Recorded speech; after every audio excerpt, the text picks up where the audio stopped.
যখন তোমার কাছ থেকে সব কিছু হারিয়ে যাবে, মনে হবে যে সব কিছু আমি হারিয়ে ফেলেছি, তখন একটাই শুধু মুখ সামনের দিকে আসে, সেটা হচ্ছে কি বলুন তো, ঈশ্বরের মুখ। কিন্তু আমরা যখন খুব খুশি থাকি, দেখবেন তখন একটু হলেও আমাদের মনের ভেতর থেকে ঈশ্বরের শ্রদ্ধা, ঈশ্বরের উপর বিশ্বাস আমাদের কেমন যেন কমতে থাকে।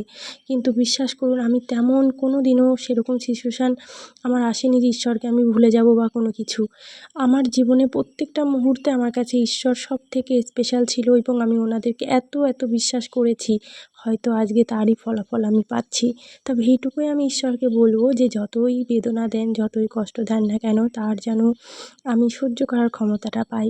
এই কথাটা আমি কেন বললাম জানেন? কারণ একটাই, সেটা হচ্ছে প্রত্যেকটা মেয়েদের জীবনে লুকানো কোনো না কোনো কষ্ট কিন্তু থেকে থাকে। সেটা হাজার হাজার টাকার মধ্যে বড় হোক, হাজার হাজার ভালো মানুষের মধ্যে বড় হোক না কেন, তার মধ্যে কিছু না কিছু লুকানো কিছু ব্যথা থাকেই।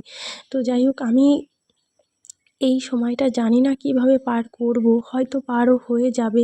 নিজেকে হয়তো সময়ের সাথে সাথে অনেক স্ট্রং করে তুলবো বা তুলছিও। তবে পাড়ার কিছু মানুষের সমালোচনার জন্য না, নিজেকে আরও বেশি আমি কেমন যেন তিলে তিলে শেষ করে দিচ্ছি, তিলে তিলে আমি ভেঙে পড়ছি। যত দিন যাচ্ছে কিছু কিছু মানুষ আমাকে এমন এমন মন্তব্য করছে, সেই সমস্ত মন্তব্যগুলো একদম সহ্য করতে পারছি না, যার জন্য প্রত্যেকটা কাজের থেকে আমার মনটা কেমন যেন আরও উঠে যাচ্ছে। মনে হচ্ছে এই বুঝি আমার সব কিছু থমকে গেল, দাঁড়িয়ে গেল, শেষ হয়ে গেল, সব শেষ করে দিয়েছি, শেষ হয়ে গেছে, এরকমই একটা বিষয়।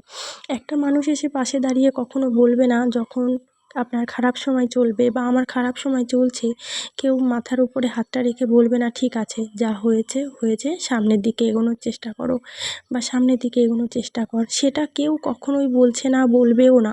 শুধু কী করে আমাকে দমিয়ে রাখা যায়, কী করে আমাকে নিয়ে সমালোচনার পাত্রী করা যায়, সেই চিন্তা ভাবনাটা, সেই মনোভাবটাই কিন্তু আমাদের গ্রামবাসীদের মনের মধ্যে সবসময় চলে। এটা শুধু আমার ক্ষেত্রে নয়, বাড়িতে যে কোনো মানুষ টুকিটাকি কোনো একটা ঝামেলা হলেও সেটা নিয়ে গ্রামের মানুষরা সমালোচনা করতে ব্যস্ত হয়ে পড়ে। সংসার জীবন মানেই কিন্তু অশান্তি। সেটা বলে যে আমি আমার সংসার ত্যাগ করে দেব, এটা তো নয়। আমি সংগ্রাম করে বাঁচতে ভালোবাসি, সংগ্রাম করে এসেছি ছোটো থেকে, অনেক দুঃখ কষ্টে বড় হয়েছি। আমি আগামী দিনও দুঃখ সহ্য করতে পারবো শুধুমাত্র আমার সন্তানের জন্য। এটাই আমি ঈশ্বরের কাছে কামনা করব, এই সময়টা যে যাচ্ছে এটা যেন আমার কেটে যায়। তবে আমি মানুষের মুখেও যেন যোগ্য জবাবটাও আমি দিতে পারি। ঈশ্বরকে আরও একটা কথাই বলব যে ঈশ্বর যেন আমাকে শক্তি প্রদান করেন, আমি যেন সামনের দিকে এগিয়ে যেতে পারি। ভাবছি এখন বাপের বাড়িতে যতই যা কষ্ট হোক না কেন, মুখে তো দুটো খাবার দিতেই হবে, তাহলে শরীরটা চলবে কী করে। মানসিকভাবে দুশ্চিন্তায় যতই আমি ভেঙে না পড়ি না কেন, তবুও শরীরটাকে তো রাখতে হবে, যেহেতু আমার সুস্থভাবে বাঁচতে হবে, সুস্থভাবে কাজটা আমার করতে হবে। যাই হোক, মা আজকে রান্না করেছিল এখানে মাছের ঝোল, তো এক পিস মাছ আমি তুলে নেব।